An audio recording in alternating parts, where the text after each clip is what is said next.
मत्ती की इंजील उसका 6वां बाब और उसकी आयत नंबर 13, हमें आजमाइश में ना ला बल्कि बुराई से बचा। ये एक खूबसूरत दुआ का एक बड़ा ही खूबसूरत हिस्सा है जो खुद खुदा यीशु मसीह ने हमें सिखाया। शागिर्दों ने कहा हमें दुआ करना सिखा, और फिर खुदावन ने उनको ये बड़ा जबरदस्त पैटर्न दिया कि तुम्हें दुआ कैसे करनी चाहिए, तुम्हारी दुआ में क्या क्या कंटेंट्स होने चाहिए, तुम्हें क्या कुछ दुआ में मांगना चाहिए। जब आप इसकी ऊपर वाली चांदे का आयत पढ़ें तो ये पूरी दुआ है जो खुदावन ने, खुदा यीशु मसीह ने खुद अपने शागिर्दों को सिखाई। आज मैं इस पूरी दुआ का एक हिस्सा आपके सामने रखना चाहता हूं और वो ये वाला है, हमें आजमाइश में ना ला, या हमें आजमाइश में पड़ने ना दे, या आजमाइश को हमारे ऊपर आने ना दे। अच्छा, खुदा हमें हर तरह की आजमाइश पर गलबा पाने की ताकत दे चुका है ऑलरेडी। अब उस ताकत को इस्तेमाल करने पर यह मुनहसर है कि आप उस ताकत को इस्तेमाल भी करते हैं कि नहीं, है ना। आजमाइशों पर, बीमारियों पर, बुजुर्गों पर, नाकामियों पर, मायूसियों पर,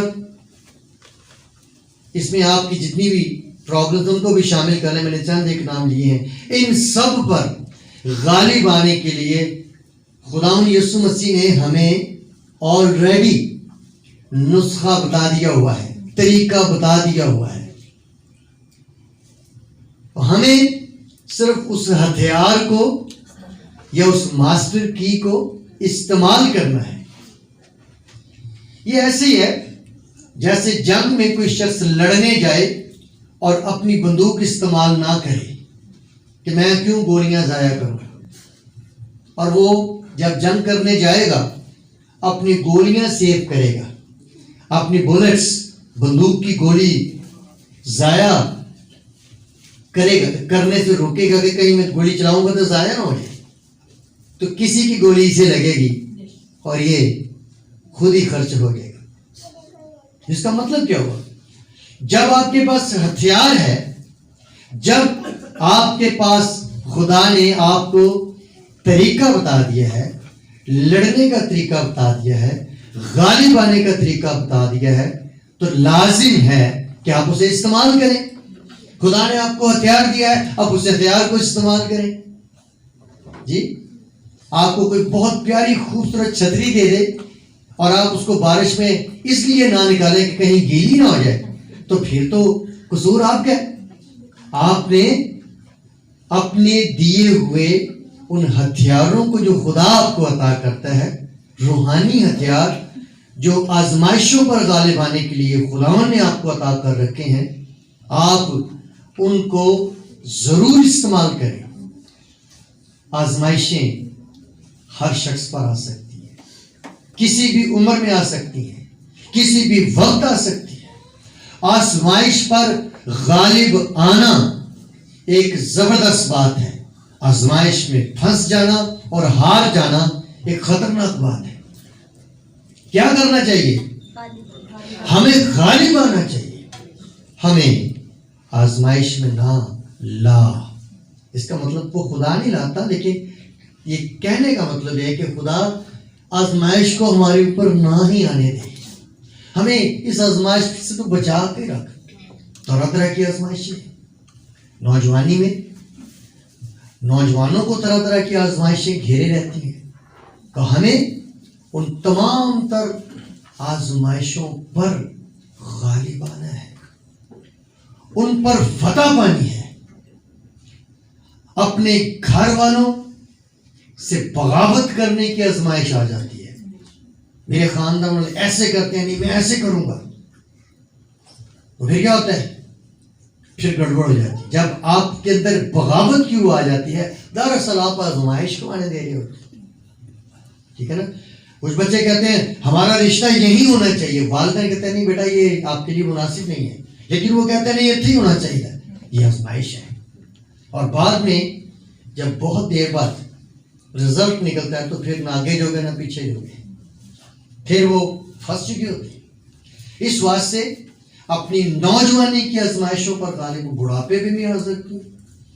बुजुर्ग दाऊद उस वक्त जो था वो सिर्फ नौजवान लड़का नहीं था, बादशाह था, एक कोहना मश्क, एक जंगी मर्द, जंगों में फतह पाने वाला, जंगों में फतह पाने वाला एक फातिह शख्स। देखिए वो किसी बंदूक को चलाए बगैर, किसी तीर को चलाए बगैर, किसी नेज़े को चलाए बगैर आजमाइश में गिर गया। आजमाइश आ सकती है, हमें उस आजमाइश को पहचानना है और उससे बचना है। एक बात याद रखिए, कोई भी आजमाइश बदोबदी आप पर नहीं आ जाती। उसने आपकी आंखें इस्तेमाल करनी, आपके हाथ इस्तेमाल करने, उसने आपको इस्तेमाल, इसके पीछे अगर इब्लीस है तो इब्लीस ने आपको इस्तेमाल करना है पूरे, ताकि वो आपके जरिए अपना मिशन पूरा करे। और खुदा आपके जरिए अपना मिशन पूरा करना चाहता है। तो किसका मिशन पूरा करना चाहिए? इसीलिए ये दुआ की जा रही है। कुरान यीशु मसीह ने सिखाई, हमें आजमाइश में ना ला, ऐ खुदा तू हमें हर तरह की बुराई से बचा। इसका मतलब है आजमाइश एक बुराई है जो किसी वक्त भी इंसान के अंदर आ सकती है। मैंने आपको बताया बगावत की जड़ फूटती है अंदर तो ये एक बुराई बन जाती है। हिर्स की, लालच की, शहवत परस्ती की जड़ अंदर उगती है तो ये एक बुराई बन जाती है। बचना चाहिए। मैंने बुजुर्ग दाऊद की मिसाल दी। बुजुर्ग दाऊद पर यह आजमाइश आई और वो इस पर गलबा ना पा सके। तो मुश्किल थी, घर जाके नीचे सो जाता, नीचे जाकर अपने कमरे में दुआ में ठहर जाता, खुदा मैंने जो देखा मुझे माफ कर। लेकिन ऐसा नहीं हुआ। इस आजमाइश ने अपने गुण आगे चढ़ाए और जो है उसने परेशानी पैदा की। पहला यूहन्ना उसका 2 बाब और उसकी 15 आयत, ना दुनिया से मोहब्बत रखो ना उन चीजों से जो दुनिया में है। जो कि दुनिया से मोहब्बत रखता है उसमें बाप की मोहब्बत नहीं, क्योंकि जो कुछ दुनिया में है यानी जिस्म की ख्वाहिश और आंखों की ख्वाहिश और जिंदगी की शेखी वो बाप की तरफ से नहीं बल्कि दुनिया की तरफ से है। दुनिया और उसकी ख्वाहिश दोनों मिटती जाती हैं, जो खुदा की मर्जी पर चलता है वो अब तक कायम रहेगा। तो हमें खुदा की मर्जी को बजा लाते हुए खुदा की मर्जी पर ही चलते रहना है ताकि हम कायम रह सकें और हम अपने खुदा को खुश कर सकें। एक और हवाला मेरे साथ निकाल लीजिए, यह है याकूब 1 बाब 12वीं आयत से पढ़ता हूँ, बड़े ध्यान से सुनिए। लिखा है, मुबारक वो शख्स है जो आजमाइश की बर्दाश्त करता है, क्योंकि जब मकबूल ठहरा तो जिंदगी का वो ताज हासिल करेगा जिसका खुदावन ने अपने मोहब्बत करने वालों से वादा किया है। जब कोई आजमाया जाए तो ये ना कहे कि मेरी आजमाइश खुदा की तरफ से होती है, क्योंकि ना तो खुदा बदी से आजमाया जा सकता है और ना वो किसी को आजमाता है। हाँ, हर शख्स अपनी ही ख्वाहिशों में खींचकर और फंस कर आजमाया जाता है। फिर ख्वाहिश हामला होकर गुनाह को जनती है और जब गुनाह बढ़ चुका तो मौत पैदा करता है। ये बड़ी जबरदस्त बातें हैं हमारे लिए इखलाकी तौर पर बरकत पाने के लिए। इनमें बड़ा सबक है। अगर बुजुर्ग दाऊद नीचे आकर उस ख्वाहिश को हमला ना होने देता, वहीं इसको दबा देता, तो फिर शायद वो वाला गुनाह उससे ना हो। कभी आपने, हेलो इधर देखिएगा, कभी लिटरली आपने, अगर आपके ज़हन में कोई बुरा ख्याल या बुरी सोच या बुरा मंजर आया, तो आपने कभी इब्लीस को झिड़का, इब्लीस दूर हो, शट अप, गेट आउट, कभी झिड़का आपने उसे ऐसे? आप ऐसे झिड़के देखें, एकदम वो सारा मंजर गायब हो जाएगा। वो जो तारीकी आपके ऊपर छाई होती है ना, एकदम वो सारी तारीकी गायब हो जाती है और खुदा की रोशनी उस तारीकी की जगह आ जाती है। हमें आजमाइश में ना आना। ये बड़ी खूबसूरत इल्तिजा है, एक बड़ी खूबसूरत ख्वाहिश है, एक बड़ी खूबसूरत दुआ है खुदा के सामने। हर रोज किया करें। आज हम जिस दौर में रहते हैं, ये ख्वाहिशों से भरा हुआ दौर है। आज से बहुत साल पहले एक शायर ने कहा था, हजारों ख्वाहिशें ऐसी कि हर ख्वाहिश पे दम निकले, बहुत निकले मेरे अरमां लेकिन फिर भी कम निकले। ख्वाहिशें तो ख़त्म ही नहीं होती। इसलिए अभी मैंने उसके ख़त में से पढ़ा, या यूहन्ना के ख़त में से, कि दुनिया की ख्वाहिश, दुनिया और इसकी ख्वाहिश दोनों मिटती जाती हैं। तो जो मिटने वाली चीज़ें हैं, हम उनके पीछे क्यों मिट रहे हैं? हम उनमें से उनसे बाज आए। हवा के सामने लाख इब्लीस खूबसूरत बन के आता, जैसे अब सांप डरावना है, उस वक्त नहीं था। खूबसूरत एक क्रिएचर था, खाक नहीं चाटता था। उसने हवा को आजमाया था। हवा को तो सारे पता था, उसको पता था कि हमें खुदा ने मना किया। उसने ये खुद इकरार किया। उसने कहा, खुदा ने कहा है कि जिस दिन तुम ये फल खाओगे मर जाओगे। इब्लीस क्या कहता है? आजमाने वाला क्या कहता है? उसने कहा तुम मरोगे नहीं। खुदा क्या कहता है? तुम मरोगे। इब्लीस क्या कहता है? किसकी माननी चाहिए?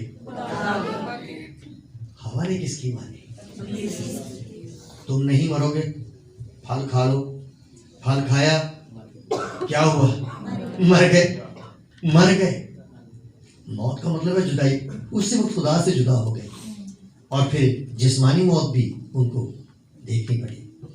तो इस बात से हमें आजमाइश पर गालिब। हाँ, वो उस दरख्त के इर्द गिर्द घूमती फिरती देखती से चेक करती और कहती, फल नहीं खाना, जो मर्जी नजरे करी जा, जिन्हें मर्जी बन के दिखा।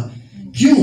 इब्लीस वहां से उतरकर जबरदस्ती उसको ये खिला नहीं सकता था, क्योंकि इंसान के अंदर खुदा ने एक खास सिस्टम रखा है जिसको वोल्यूशन कहते हैं। इंग्लिश में क्या कहते हैं? हाँ, लेकिन मैं उसको आसान लफ्ज़ में उर्दू में बताता हूँ, इसे आज़ाद मर्जी कहते हैं। क्या कहते हैं? वो ये है, खुदा ने इसके अंदर सिस्टम रख दिया है, भाई जो मर्जी कर, ये तेरी अपनी मर्जी है। भावें जीत भावें मर, जो मर्जी कर, ये तेरी अपनी मर्जी है। खुदा ने ये इंसान को खास वस बख्शा है, ये सिफ्त है इंसान की, वो आज़ाद है। आज आप चेक कर लें अपने आप को। खुदा ने कोई डंडा पकड़ के फरिश्ता रखा हुआ है, ऐना करें, चोरी झूठ नहीं बोलना, जितना झूठ बोलेगा सिर पे डंडा बजेगा। कभी ऐसा हुआ है? आपके पास आज़ाद मर्जी है। आपके पास आज़ाद मर्जी है, आप सब्जियां खाएं, आप गोश्त खाएं। आपके पास आज़ाद मर्जी है, आप आवारागर्दी करें, आप आवारागर्दी ना करें। आपकी आज़ाद मर्जी है, आप नशेबाजी करें या ना करें, नाच रंग में जाएं या ना जाएं, ये आपकी अपनी मर्जी है। कोई नहीं आपको रोक सकता। इसको आज़ाद मर्जी कहते हैं। और यही वो आज़ाद मर्जी थी जो इंसान को बचा भी सकती थी, फंसा भी सकती थी। खुदा ने कहा था, मैंने तेरे सामने जिंदगी और मौत रखी है, तो तेरा अपना जो जी चाहे जिधर चाहे तू वो कर। तो मेरे अजीज बहनों भाइयों, आजमाइश आ सकती है, पर आजमाइश से बचना लाजिम है। हवा पर आई, हवा ना बच सकी, आदम ना बच सका, उसका खमियाजा हम आज तक भुगत रहे हैं। ठीक है, इसी तरह से दाऊद पर आई, दाऊद उस आजमाइश पर गालिब ना आ सका, फंस गया। यीशु मसीह पर भी आजमाइश आई थी। इंसान के रूप में जब यीशु था ना, उसने रोज़ा रखा, 40 दिन का फाका किया, लिखा आजमाने वाला उसके पास आया। यहाँ आजमाने वाला कौन है? अभी मैंने हवाला पढ़ा था, खुदा नहीं आजमाता, तो कौन है आजमाने वाला? इब्लीस। अदन में किसने आजमाया था? इब्लीस। ओके, आजमाने वाला यीशु से कहता है कि अब वो देखें, वो बात कहाँ से शुरू करता है? अगर तू खुदा का बेटा, इसका मतलब है करे तू बेटा है कि नहीं, तुम्हें पता है? शक में डाल रहा उसे। अगर तू खुदा का बेटा है तो इन पत्थरों से क्या रोटियां बन जाए। आगे से जवाब खुदा का बेटा क्या देता है? वो अपने आप को खुदा का बेटा नहीं कहता, वो कहता है आदमी। वो अपने आप को आदमी कहते, बतौर आदमी, बतौर इंसान वो इब्लीस पर गालिब आया था। खुदा का बेटा तो उस पर तो कोई गालिब नहीं आ सकता था, पर यीशु मसीह बतौर आदमी उस पर गालिब आया। जैसे मैं और आप इंसान हैं, बतौर इंसान इब्लीस को कहता है आदमी सिर्फ रोटी से जीता न रहेगा, मैं तेरे कहने पर रोटी बनाऊंगा, तेरे कहने पर मैं रोटी नहीं बनाऊंगा। इसके बाद और भी वो उसको आजमाता। अच्छा, उसने कहा अच्छा ये पहाड़ के ऊपर ले गया, ये देखो ये दुनिया की बादशाहियां मेरी हैं, तू मुझे सजदा कर। ये खुदा के बेटे को कह रहा है, यीशु को कह रहा है। देखिए उसकी हिम्मत, वो यीशु को कह रहा है मुझे सजदा कर, ये सारी बादशाहियां मैं तुझे दे दूंगा। उसने बड़ा खूबसूरत जवाब दिया। खुदा ने अपने खुदा को उसको आजमाना, खुदा को ना आजमा, खुदा को ये सजदा कर, वो यही चाहता है। एक और जगह उसको जाके कहता है अपने आप को नीचे गिरा दे, तू तो खुदा का बेटा है। बाइबल में लिखा है कि वो अपने फरिश्तों को भेजेगा ताकि तेरे पाँव को पत्थर से ठेस न लगे, ऊपर से नीचे गिरा दे। इब्लीस का मकसद यही था कि यीशु को मार डाले, स्लीप तक ना पहुंचे। आपको याद होगा जब यीशु पैदा हुआ तो 2 साल के बच्चे मरवा दिए थे, वजह यही थी, वो उसको उस काम को करने से पहले ही खत्म कर देना चाहता था। यहाँ यीशु ऊंचे हो रहे 30 साल का है और कह रहा है अपने आप को नीचे गिरा दे, क्योंकि बाइबल में लिखा है, कलाम में लिखा है। उसने कहा लिखा है कि खुदा अपने फरिश्तों को हुक्म देगा ताकि तेरे पाँव को पत्थर से ठेस न लगे। यीशु ने कहा लिखा है, उसको फिर आगे उसी तरह से वो जवाब देते हैं कि खुदा ने अपने खुदा की आजमाइश न करना। यीशु मसीह गालिब आया, उसने हमें भी यही तरीका बताया। आप आर्गुमेंट करें, इब्लीस आपको आजमाता है, आप उसके साथ उसके सामने आप जुट जाएं, डट जाएं, नहीं तेरी बात नहीं मानूंगा। जब आप ऐसा करेंगे आपको गलबा मिलेगा। आखिर में यीशु मसीह ने एक बड़ा 2 हरफी टोटका बताया है आजमाइश पर गालिब आने का। छोटा सा एक टोटका है, निकालिए मत्ती की इंजील उसका 26वां बाब 41 मत्ती 26 बाब 41 आए। क्या लिखा है? जागो और दुआ करो ताकि, यहाँ ये टोटका बड़ा सिंपल सा है, जागो और दुआ करो। कई दफा हम जाग रहे होते हैं, हम दुआ नहीं कर रहे होते। कई दफा हम दुआ में बैठे होते हैं, जाग नहीं रहे होते। तो होता है ना, दुआ तो सोते हुई है, जागते हुए तो दुआ नहीं करी। यीशु ने दोनों चीजों को जोड़ के रखा है, जागो और जे जागन दे जे ते दुआ करो। जे दुआ करन दे जे तो फिर जागते रहना। दुआ जी कहते ठोंका लग गया तो फिर दुआ किधर गई? आपने जागना है और दुआ करनी है। शागिर्द इस छोटे से कुलिये को ना समझ सके, लेकिन कुलिया आज भी असर रखता है, आज भी उतना ही काम करता है कि जब हम जागते हैं और दुआ करते हैं तो खुदा हमें जो है वो आजमाइश से बचा लेता है। वो हमें बचा लेता है, वो हमें इससे किसी ऐसे इम्तिहान में फंसने नहीं देता कि हम उसमें से निकल ना सकें। हम जहां भी गिर जाएं, जिस मर्जी खाई में गिर जाएं, उसका हाथ इतना बड़ा है कि वो आराम से हमें वहां से उठा के बाहर ले आता है। ये बात हमें अयूब ने सिखाई। अयूब तो बेचारा आसमान पर था, गिर के वो जमीन के नीचे धंस गया, लेकिन वो पस्तियों में जाकर भी उसके अंदर एक ही सवाल था कि खुदा मैंने तो ऐसा कुछ नहीं किया, तू मुझे बचाएगा, तू ही मेरे इन दोस्तों के सवालों के जवाब भी मुहैया करेगा। उसको पता था मैंने कोई बुरा नहीं किया। आजमाया इब्लीस ने था, इब्लीस को इजाजत खुदा ने दी थी। ये स्टोरी कैसी अजीब है। अब खुदा खुद इजाजत दे रहा है। खुदा को इतना मान था अयूब पर, उसने कहा जा भाई चेक कर ले मेरे बंदा को। और इब्लीस ने अपना पूरा टेल लगा लिया।